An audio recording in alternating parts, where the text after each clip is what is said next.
Suffolk Mark said Ghana cannot go back to HIPC again. So how are we going to restructure our debt?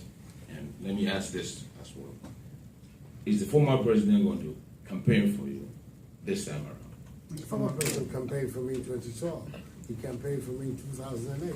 And I know that if his health and strength permits, he will campaign for me again in 2012, 16. There's no two ways about it. He will campaign for it.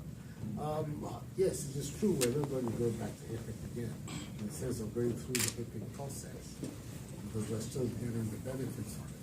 But we can sit around the table and talk to our creditors and find a solution going forward about how the debt is to be done.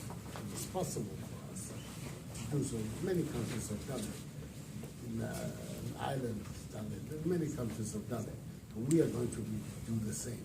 We're going to sit down with our creditors, look at our debt stock, look at the payment pattern of that stock, and renegotiate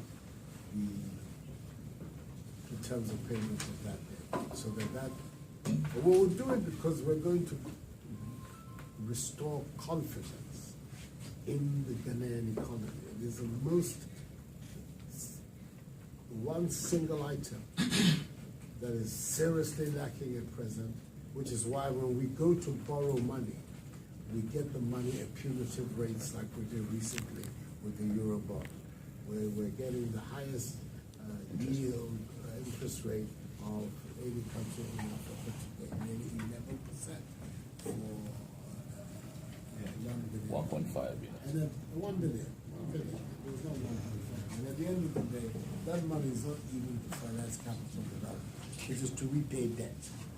It's a refinancing of our debt. We're piling debt upon debt just to keep afloat.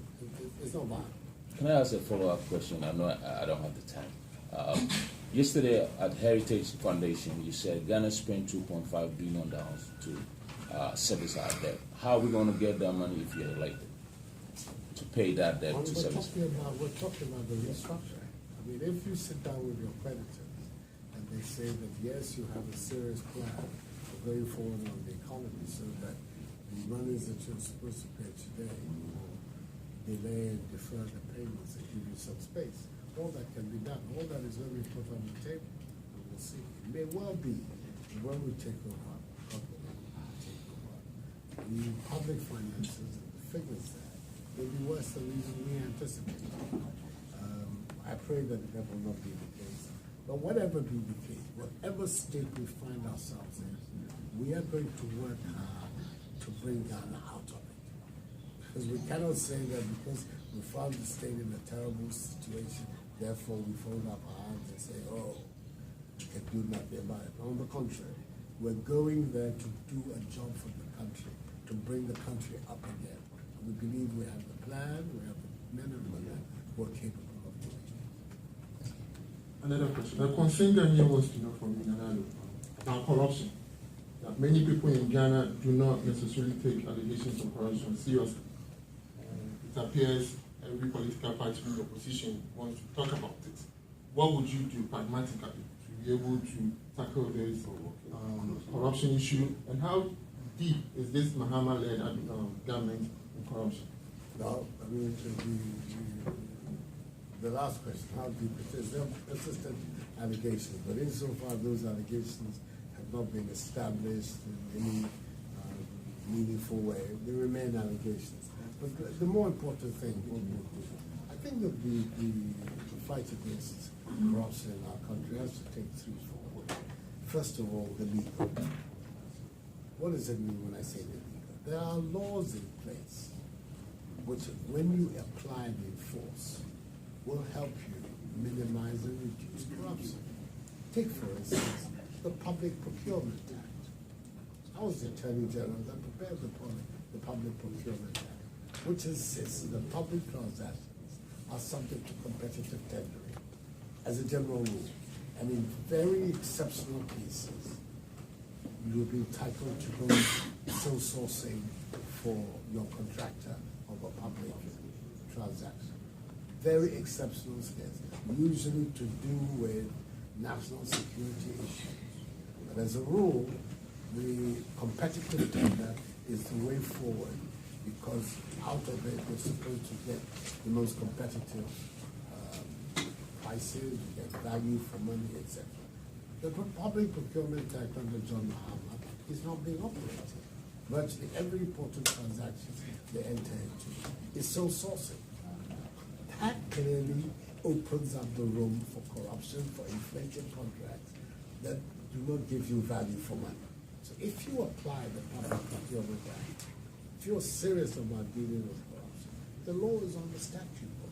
You apply it. You make sure that all the ministries, all the agencies of the government, when they want to buy things, they apply the Public Procurement Act. As Minister in the Foreign Affairs, I did so. And in our time, we had to do so for virtually everything. We were buying air conditioners for the office, station, all of that. You had to go through the procurement process. So that's something that you do. You insist that the law is applied. Apart from applying the law, you also will insist that if people transgress the law, if evidence arises that somebody has dipped their hands into public funds, or that they have been subject to a corrupt act, that they will face the full rigors of the law. We are in a situation where a lot of people think that prosecution of corruption or political leaders is a partisan exercise, which I don't myself accept that argument. But I recognize that out there, that is the perception of large parts of our public opinion. Fair enough.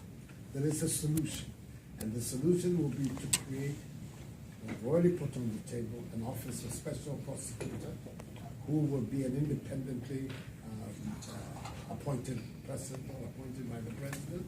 There'll be a formula for appointing him, which will involve Parliament, which will involve a special majority of Parliament, so that that person will be somebody chosen by consensus, not just on a simple majority, but 2/3, for instance, that will make sure that both opposition and government agree on that person, and give that person statutory and legal independence by virtue of the nature of the charter that you set out for them.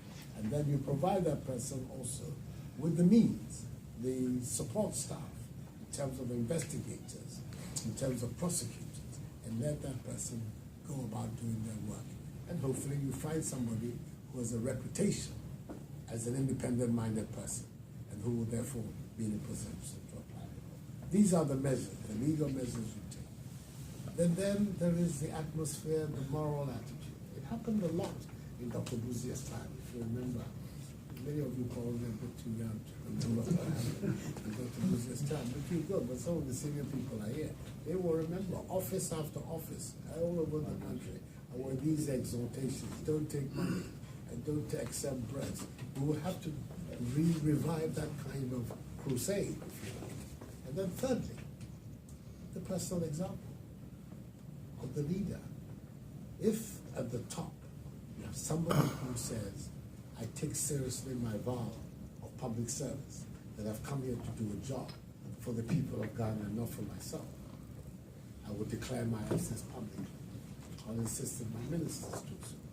And I'll make it clear to everybody that my example, that I am going to give an honest account of my stewardship to the people of Ghana, will apply to the people around me too. I've said so, and I'll repeat it again. In the next NPP administration, those who are coming there to make money will find that there is no space for them. They want to make money. I don't have a problem about making money. I'm not some communist or Maoist or something. I don't have a problem about people